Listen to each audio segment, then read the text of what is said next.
On the morning of August 14th, 1947, at exactly 9:42 a.m., Ellsworth Raymond Bumpy Johnson pushed open the brass-handled doors of the 32nd Precinct on West 135th Street.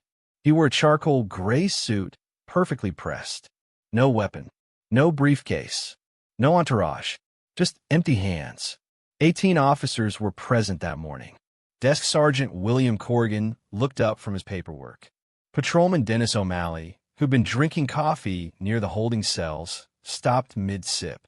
Detective Frank Russo, who'd spent 6 years trying to pin anything substantial on Johnson, felt his jaw tighten. And then someone laughed. It started with Officer Thomas McKenzie, a rookie from Queens who'd been on the force for 7 months. A nervous chuckle that echoed off the green-tiled walls.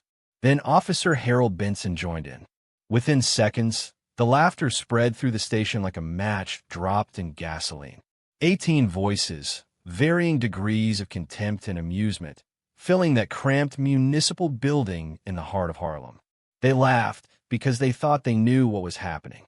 They laughed because Bumpy Johnson, the man who controlled numbers running, policy games, and protection rackets across 23 blocks, was walking into their station house without backup, without lawyers, without the armor of plausible deniability that had protected him for 15 years. What they didn't know was that 4 minutes and 37 seconds after Bumpy Johnson walked through those doors, the precinct would go into immediate lockdown. 3 phone calls would be made to City Hall, 2 to the mayor's office, 1 directly to the police commissioner's private line. And by 10:15 a.m., every single officer in that building would understand exactly why you never, ever underestimated the man they called Bumpy. But before we understand what happened in those 4 minutes, before we can comprehend the chess move that changed the power dynamic between Harlem's underworld and New York's law enforcement for the next decade, we need to go back. Not months, not years.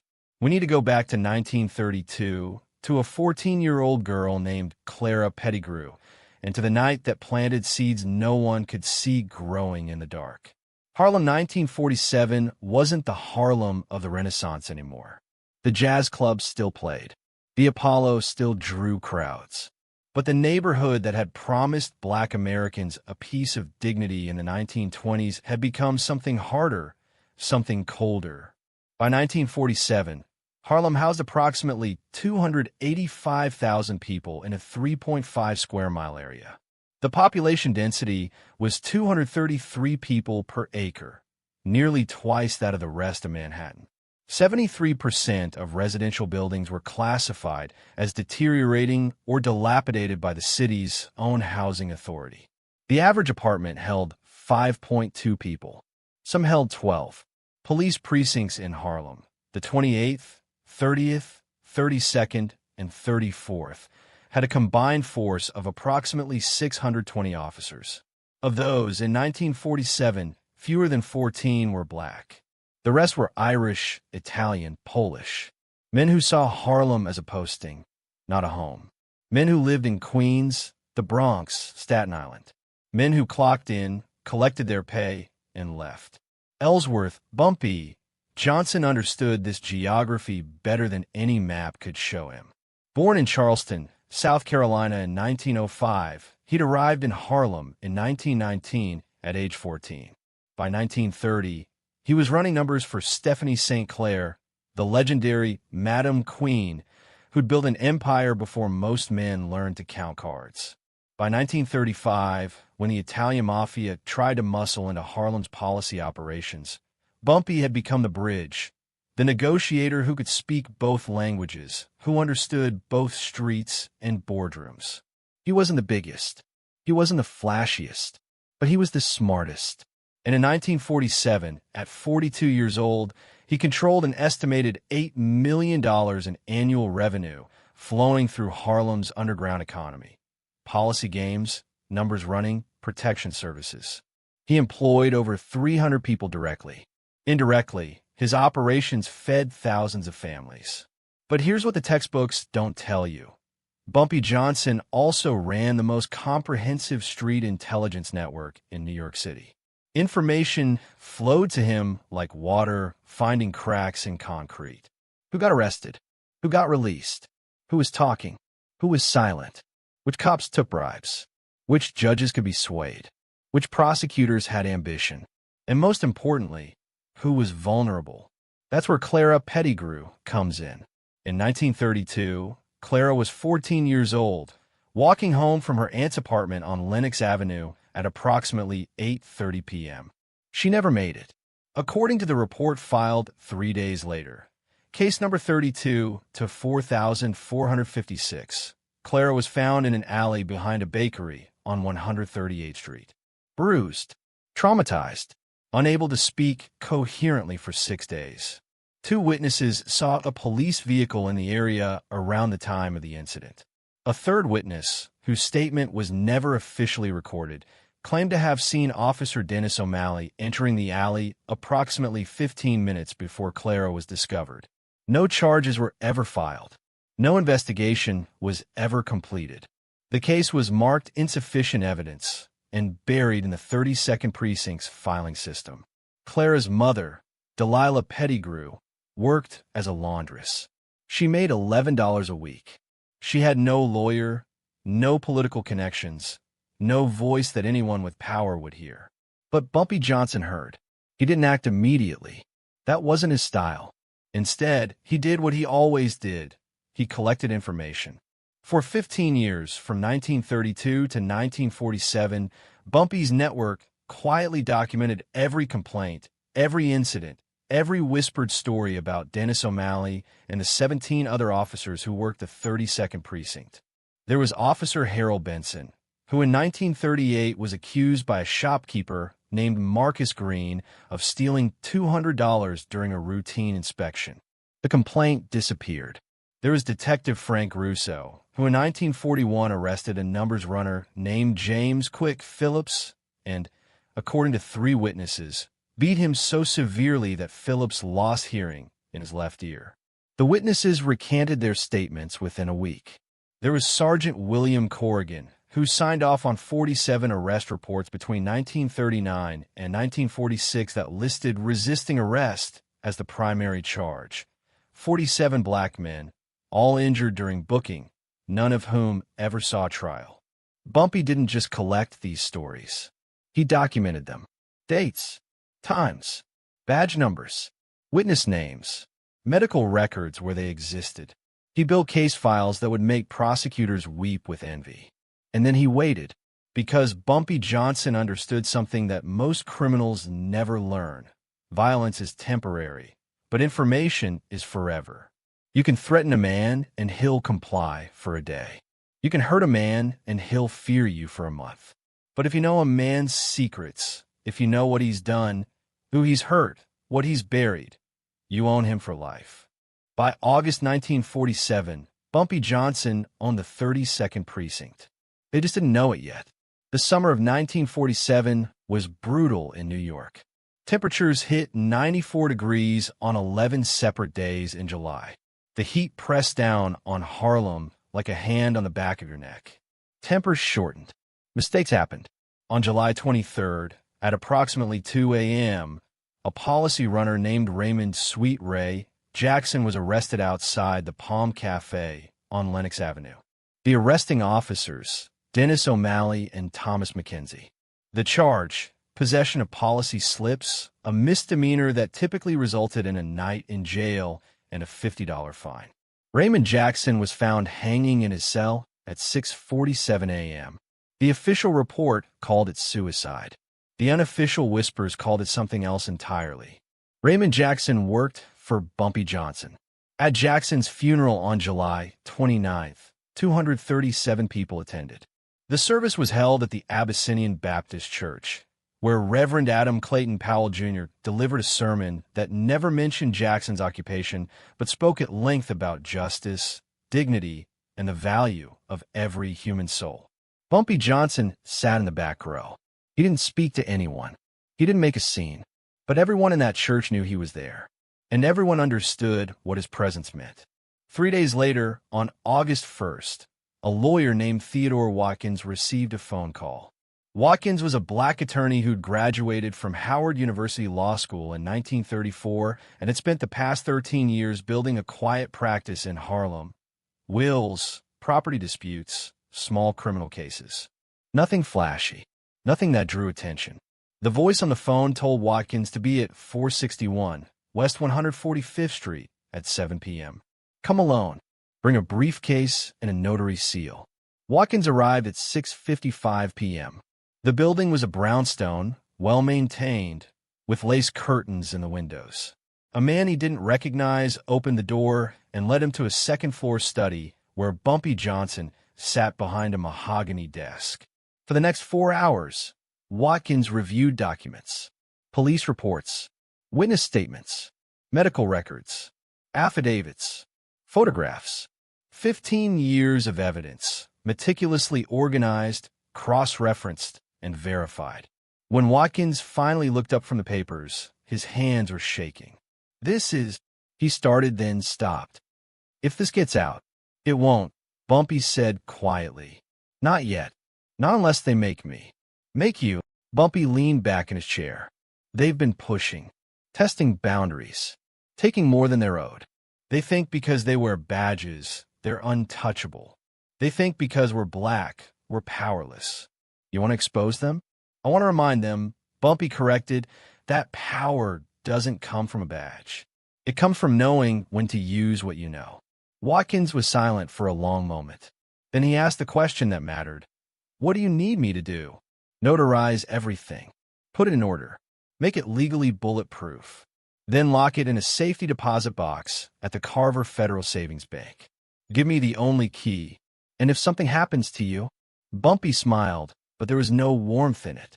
If something happens to me, you open the box and you deliver copies to the New York Times, the Amsterdam News, and the Manhattan District Attorney's Office. All at once. Same day. Watkins nodded slowly. They'll destroy you for this. They'll try, Bumpy agreed. But destruction only works when you're afraid to burn. The notarization was completed on August 3rd. The documents were locked away on August 5th. And for the next 9 days, Bumpy Johnson went about his business as if nothing had changed. But something had changed. People in Harlem could feel it. The way you can feel thunderstorms before the rain starts. The way animals sense earthquakes before the ground splits. On August 12th, 2 nights before Bumpy walked into the 32nd Precinct, a man named Calvin Brooks was sitting at a bar on 133rd Street when Detective Frank Russo walked in. Russo was off duty, half drunk, looking for someone to intimidate to remind himself he still mattered. He chose Calvin Brooks. I know you run numbers for Bumpy, Russo said, his breath reeking of whiskey. I know you move money for him, and I know that if I dig deep enough, I can find something to lock you up for. Calvin Brooks was 62 years old. He'd served in World War I. He'd raised 3 children. He'd never been arrested, never been in trouble, never raised his voice in public. But he looked Frank Russo in the eye and said, You do what you think you need to do, detective. But you remember something. Every action has a reaction. Every push creates a pushback. And sometimes the people you think are powerless, they're just waiting for the right moment. Russo laughed. You threatening me, old man? No, sir, Calvin said calmly. I'm just telling you what's already in motion. Russo left the bar, but his hands were shaking, because somewhere deep in the lizard part of his brain, the part that survived by reading threats before they became visible, Frank Russo understood that the balance of power was shifting. He just didn't know how fast. Let's return to August 14th, 1947, 9:42 a.m. Bumpy Johnson, empty-handed, walking into the 32nd Precinct. The laughter lasted approximately 20 seconds. Then it died because Bumpy Johnson didn't react. He didn't flinch. He didn't defend himself. He simply stood in the center of the precinct lobby, hands visible, expression neutral, and waited. Sergeant William Corrigan recovered first. What do you want, Johnson? I'm here to file a complaint, Bumpy said quietly. More laughter, but thinner this time. Nervous energy disguised as confidence. A complaint. Detective Frank Russo stepped forward. About what? About the death of Raymond Jackson. About 15 years of civil rights violations. About systemic abuse of power and deliberate targeting of black citizens in Harlem. The room went silent. Not the comfortable silence of confidence, but the tight, dangerous silence of men realizing they'd miscalculated. Officer Dennis O'Malley spoke up, his voice hard. "You got proof of any of this?" "I do." "Where?" "Safe place." Russo moved closer. "Let me explain something to you, Bumpy. You walk in here making accusations. You better be prepared to back them up. Right now. Today. Or else you're just another criminal trying to smear good cops doing their jobs." Bumpy didn't move. "I'm prepared to back them up. Question is whether you're prepared for me to." Meaning I have documentation. Dates. Names. Witnesses. Medical records.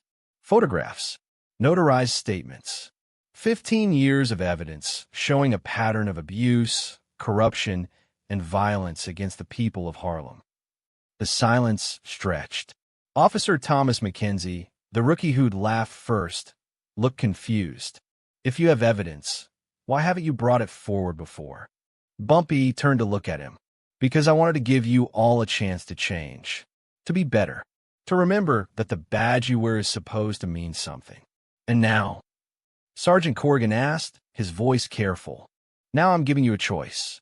This documentation stays buried, stays quiet, stays mine, or it gets delivered to 3 separate organizations at exactly 10 a.m. The New York Times, the Amsterdam News, the Manhattan District Attorney's Office. Simultaneously, Detective Russo's face went red. "You're trying to blackmail police officers?" "I'm trying to stop abuse," Bumpy corrected calmly. "But call it whatever helps you sleep. If you're watching this story unfold and you're wondering how power really shifts in moments like these, how information becomes leverage, how documentation becomes destiny, then you understand why stories like this matter. Because history isn't just about what happened. It's about understanding how systems work, how pressure builds, and how change happens when people refuse to stay silent. But right now, in this precinct, in this moment, the officers had to make a choice. And they had less than 18 minutes to make it. Officer Harold Benson spoke up, trying to sound reasonable. "Even if you have this evidence, who's going to believe it? You're a criminal, a racketeer. You run illegal gambling operations. Why would anyone trust your word?" "They won't trust my word," Bumpy agreed. "They'll trust the documentation, the notarized statements, the medical reports from Harlem Hospital, the photographs time-stamped and verified, the witness testimony cross-referenced with precinct logs. This isn't about my word against yours. This is about facts." Russo looked at Corrigan. Corrigan looked at O'Malley. The officers were beginning to understand that this wasn't a bluff. This wasn't a desperate criminal throwing accusations hoping something would stick. This was 15 years of preparation meeting 4 minutes of execution. At 9:46 a.m., 4 minutes after Bumpy had entered, Sergeant Corrigan reached for the phone on his desk. "Who are you calling?" Bumpy asked. "Captain Morris. He needs to know about this." "Call whoever you need to call," Bumpy said. "But understand something. I'm not here to negotiate. I'm here to deliver a message. The abuse stops. The corruption stops. The targeting stops. You start treating Harlem like it's part of New York City, not enemy territory. And if we refuse," Detective Russo demanded.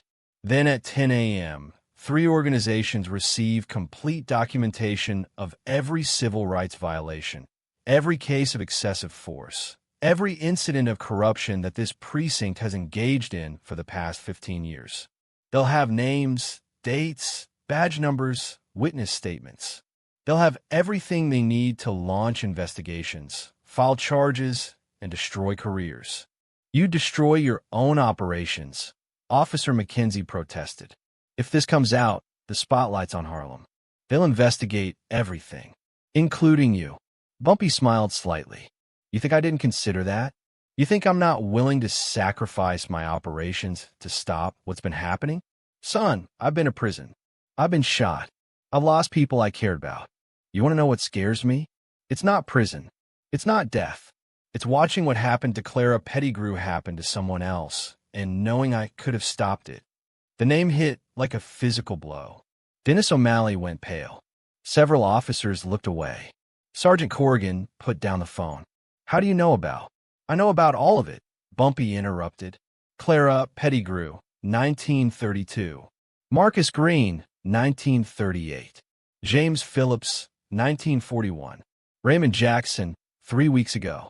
I know about the stolen money, the disappeared complaints, the beaten suspects. I know which of you take bribes and which of you just look away. I know everything. Then why now? Corrigan asked quietly. Why wait 15 years? Because Raymond Jackson was the last straw, Bumpy said, and for the first time his voice carried emotion, cold, controlled anger. He was 24 years old. He had a daughter. He made mistakes, yes. He broke laws.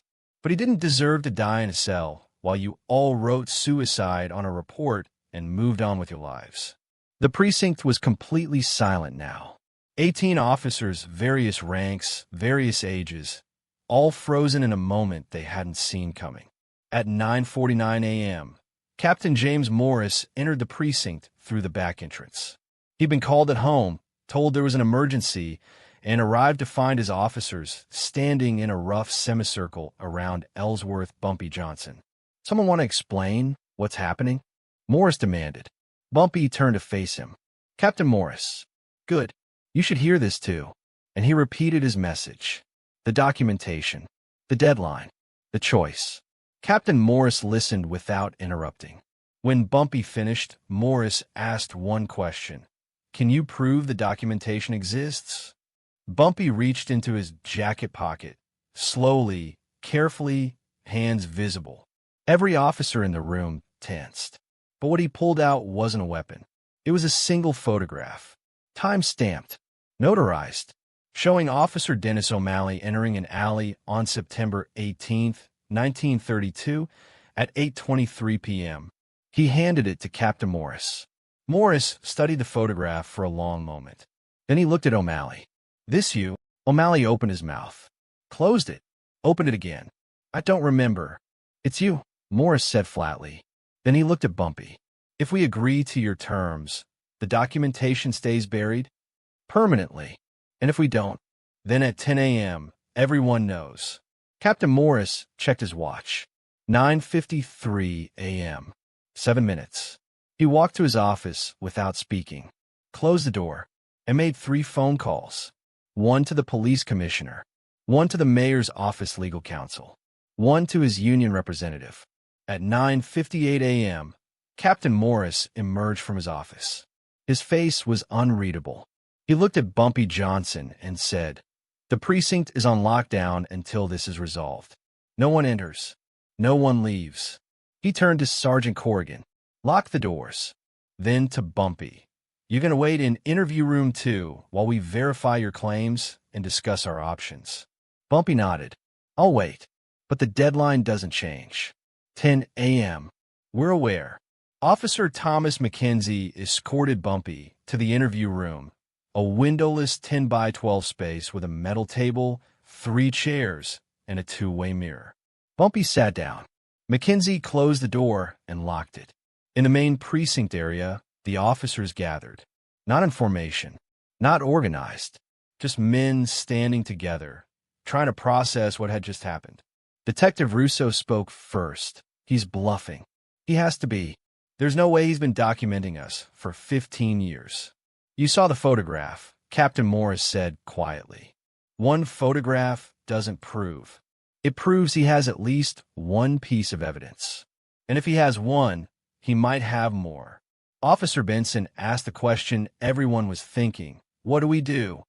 Captain Morris looked at his watch. 9:59 a.m. We wait. The commissioner is sending someone. Should be here in 10 minutes. But what happened in those 10 minutes, between 10 a.m. when Bumpy's deadline passed and 10:10 a.m. when the police commissioner's representative arrived, would later be described by 3 separate witnesses as the longest silence any of them had ever experienced. Because nothing happened. No documents were delivered. No newspapers called. No reporters showed up. The Manhattan District Attorney's Office didn't receive any mysterious packages. At 10:03 a.m., Captain Morris opened the interview room door. The deadline passed. It did, Bumpy agreed. Nothing was delivered. Not yet. Meaning I'm giving you time to make the right choice. But the clock's still running. You have until noon. After that, the documentation goes out whether we've reached an agreement or not. Morris stared at him. You're changing the terms. I'm extending the deadline, Bumpy corrected, because I want to believe you're better than this. I want to believe that when faced with the truth about what's been happening, you'll choose to fix it rather than hide it. And if we can't fix 15 years of, you start today, Bumpy interrupted. You change policies. You investigate complaints. You hold officers accountable. You treat Harlem like it matters. That's not something I can promise alone. Then get people who can promise it. You have 2 hours. Captain Morris left the interview room, locked the door again, and went to his office to make more phone calls. At 10:14 a.m., Deputy Commissioner Gerald Hawkins arrived at the 32nd Precinct. He was 56 years old, a 32-year veteran of the NYPD, and he'd been pulled out of a budget meeting to deal with what his dispatcher had called the situation in Harlem. Captain Morris briefed him in private, showed him the photograph, explained Bumpy's claims, his deadline, his demands. Hawkins listened carefully. Then he asked, "Do we believe he actually has this documentation?" "I believe he has something," Morris said. "Whether it's everything he claims, I don't know. But even if he has half of what he says, it's enough to trigger investigations. Federal investigations. Civil rights violations. The NAACP would be all over this. The newspapers would have a field day. And if we call his bluff, if we arrest him right now for attempted extortion, then we better be prepared for whatever he's set in motion to proceed without him." He mentioned a lawyer, Theodore Watkins. "If Bumpy doesn't walk out of here by a certain time, I'm guessing the documentation gets released automatically." Hawkins was silent for a long moment. Then he said, "I want to talk to him." At 10:28 a.m., Deputy Commissioner Hawkins sat down across from Bumpy Johnson in interview room 2. No other officers present. Just 2 men and a conversation that would change NYPD policy in Harlem for the next decade.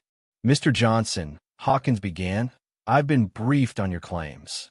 I've seen the photograph, and I'm here to ask you a direct question. What do you actually want?" I told Captain Morris. "I know what you told Morris. I want to know what you want. Really want. Because we both know this isn't about policy changes or investigations. This is about Raymond Jackson. So tell me, what would it take for you to walk out of here and let this go?" Bumpy looked at him for a long moment. Then he said, "You think this is personal revenge? I think you're a smart man who's angry about a friend's death. And I think smart, angry men sometimes make decisions they later regret. Raymond Jackson wasn't my friend," Bumpy said quietly. "He was an employee.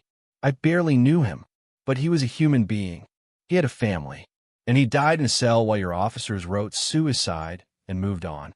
If I let that go, if I let that pass without consequences, then what am I? What does my word mean? What does my protection mean? Everyone in Harlem knows Raymond died in your custody. If I do nothing, I'm powerless. If I'm powerless, I'm useless. And if I'm useless, I'm dead within a month." Hawkins nodded slowly. "So this is about maintaining your position. This is about maintaining balance." Bumpy corrected. "There's an understanding in Harlem. We handle our business. You handle yours. We don't cross certain lines. You don't cross certain lines. But your officers have been crossing lines for 15 years, taking more than they're owed, hurting people who can't fight back. And it stops today. Not because I'm noble, not because I'm righteous, but because if it doesn't stop, then there's no balance. And without balance, there's chaos. And the documentation? Is it real? Yes. All of it. Enough of it." Hawkins leaned back in his chair. "If I arrange for changes, real changes, policy changes, accountability measures, will the documentation stay buried? Permanently. And how do I know you won't use it later? How do I know this isn't just the first move in a longer game?" Bumpy smiled slightly. You don't. But you know something else. You know that if I wanted to destroy this precinct, I would have already done it. I'm not here because I want to burn everything down. I'm here because I want to stop the burning. There's a difference. At 10:47 a.m., Deputy Commissioner Hawkins left interview room 2. He spoke with Captain Morris for 11 minutes. Then he made 3 phone calls. One to the police commissioner, one to the mayor's chief of staff, one to the head of the NYPD's Internal Affairs Division. At 11:15 a.m., he returned to the interview room. Here's what's going to happen, Hawkins said. Effective immediately, the 32nd Precinct will implement new complaint procedures. Every complaint filed by a Harlem resident will be reviewed by Internal Affairs within 72 hours. Every use of force incident will require written justification and supervisor sign-off within 24 hours. Every arrest in Harlem will be logged with timestamps, witness information, and medical documentation, if applicable. Bumpy listened without interrupting. Additionally, Hawkins continued, Raymond Jackson's death will be reinvestigated by an independent examiner from the medical examiner's office. If there's evidence of foul play, charges will be filed. If not, the findings will be made public, and the officers involved, pending the investigation's results. Not good enough. Hawkins's jaw tightened. Mr. Johnson, Officer Dennis O'Malley is transferred out of Harlem effective today, Bumpy said flatly. Non-negotiable. I don't care where you send him. Queens, Brooklyn, Staten Island. But he doesn't patrol these streets anymore. That's the deal. I can't transfer officers based on unproven accusations. Then the documentation goes out at noon. They stare at each other. A test of wills conducted in silence. Finally, Hawkins said, O'Malley gets transferred. But officially, it's a departmental reassignment based on staffing needs. No record of misconduct. No black mark on his file. I don't care about his file, Bumpy said. I care about him being gone. Done. And the policy changes you mentioned? They're in writing? Signed by someone with authority? They'll be formalized by end of business today. I want a copy. That's not. I want a copy, Bumpy repeated. Delivered to Theodore Watkins at his office by 5 p.m. today. If I don't have written confirmation of these changes, the documentation goes out tomorrow morning. Hawkins studied him. You don't trust us. I don't trust anyone, Bumpy said simply. But I verify everything. At 11:34 a.m., Deputy Commissioner Gerald Hawkins, Captain James Morris, and Ellsworth Bumpy Johnson reached an agreement. The exact terms were never made public. The documentation Bumpy had threatened to release was never delivered, and the 32nd Precinct went off lockdown at 11:41 a.m. Bumpy Johnson walked out the brass-handled doors at 11:43 a.m.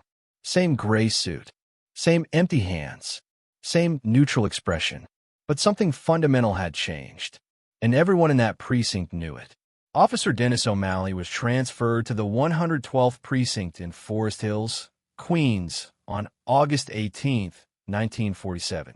The official reason given was departmental restructuring. He would serve there for another 12 years before retiring in 1959. He never worked in Harlem again.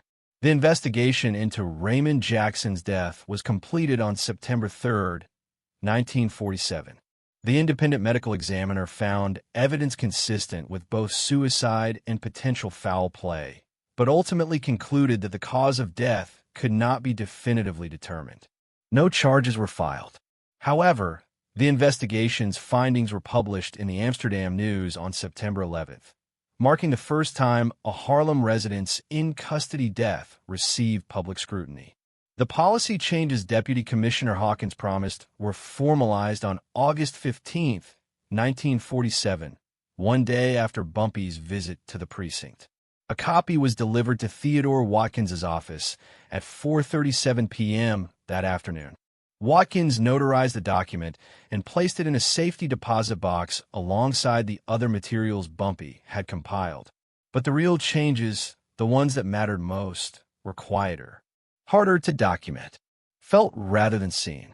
Over the next 3 months, complaint filings from Harlem residents increased by 47%. not because abuse was increasing, but because people believed their complaints might actually be heard. The Internal Affairs Division reviewed 23 cases involving 32nd Precinct officers between August and November 1947. 3 officers received formal reprimands. 1 was suspended without pay for 2 weeks. These weren't revolutionary changes. They weren't headlines, but they were something. And in a neighborhood that had grown accustomed to silence, even small acknowledgments of injustice felt like progress. Detective Frank Russo remained at the 32nd Precinct until his retirement in 1953. He never spoke publicly about what happened on August 14, 1947. But according to multiple witnesses, his behavior changed. The excessive force complaints against him dropped to 0. The arrests he made were more careful, more documented, more by the book. Some interpreted this as reform. Others saw it as fear. Bumpy Johnson never clarified which interpretation was correct. Sergeant William Corrigan retired in 1949. Officer Harold Benson transferred to the 28th Precinct in 1950. Officer Thomas McKenzie left the police force entirely in 1948 and became a high school teacher in New Jersey. The 32nd Precinct's reputation in Harlem shifted gradually. Not overnight, not dramatically, but by 1950, community leaders described relationships with local police as improved rather than hostile. The Amsterdam News ran a series of articles in 1951 examining police-community relations in Harlem and noted that complaint procedures had become more transparent and responsive. None of the articles mentioned Bumpy Johnson by name, but everyone in Harlem knew who'd triggered the changes. As for Bumpy himself, he continued running his operations until his death in 1968. He was never arrested for attempted extortion. The documentation he'd compiled was never publicly released. Theodore Watkins maintained the safety deposit box until his own death in 1974, at which point the contents were transferred to his daughter, who eventually donated them to the Schomburg Center for Research in Black Culture. Historians who've examined the documents, now part of the Schomburg's permanent collection, describe them as extraordinarily detailed and meticulously researched. The files contain 347 pages of documentation covering incidents from 1932 to 1947. Photographs, medical records, witness statements, police reports, cross-reference timelines. Everything Bumpy had claimed that morning in the precinct. Everything he'd been prepared to release. Everything he'd used as leverage to change a system that had seemed unchangeable. There's a moment in any real confrontation, whether it's between individuals, organizations, or entire communities, where the balance shifts. Not through violence, not through threats, but through the sudden, uncomfortable realization that the person you underestimated has been watching you the entire time. Recording, documenting, waiting. What happened on August 14th, 1947 wasn't about Bumpy Johnson being a hero. He wasn't. He was a criminal. He broke laws. He operated outside society's structures. He profited from vices that hurt people. But he also understood something that many people with legitimate power often forget. Systems only work when there's accountability, when there's balance, when the people at the bottom know that the people at the top can be held responsible for their actions. The 18 officers who laughed when Bumpy walked into the 32nd Precinct that morning weren't necessarily evil men. Some were. Dennis O'Malley certainly was. But others were just men who'd grown comfortable with power, who'd stopped seeing Harlem residents as people and started seeing them as problems, who'd convinced themselves that because they wore badges, they were justified in cutting corners, skipping procedures, looking the other way. They laughed because they thought Bumpy Johnson was powerless. They laughed because they'd forgotten that power isn't just about authority. It's about information. It's about patience. It's about knowing when to act and when to wait. And it's about being willing to sacrifice your own interests to protect something larger than yourself. When Bumpy walked out of that precinct at 11:43 a.m., he didn't celebrate. He didn't gloat. He simply went back to work. Because for him, this wasn't a victory. It was maintenance, keeping the balance, reminding the people with badges that Harlem wasn't territory to be occupied. It was a community to be respected. Did things get better in Harlem after 1947? Some things did. Some things didn't. Police brutality didn't disappear. Corruption didn't vanish. The deep structural racism that permeated New York City, that permeated America, didn't suddenly heal because one man stood up in one precinct on one August morning. But something shifted. A line was drawn. A message was sent. And for a little while at least, the people in power remembered that they weren't untouchable. That's the thing about moments like these. They don't solve everything. They don't fix centuries of injustice with a single confrontation. But they create space. They open doors. They show people that resistance is possible. That documentation matters. That patience and preparation can sometimes accomplish what violence never could.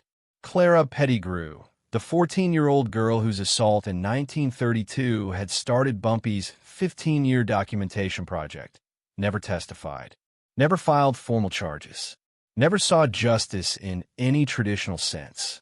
She lived in Harlem until her death in 1981, working as a nurse's aide at Harlem Hospital.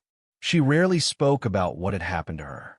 But in 1973, during an oral history project conducted by Columbia University, she was asked about changes in police-community relations in Harlem over the decades. Her response was recorded and later transcribed. "Things got better," she said quietly. "Not perfect, not fast, but better. There were people who made sure we weren't forgotten. People who remembered when no one else did.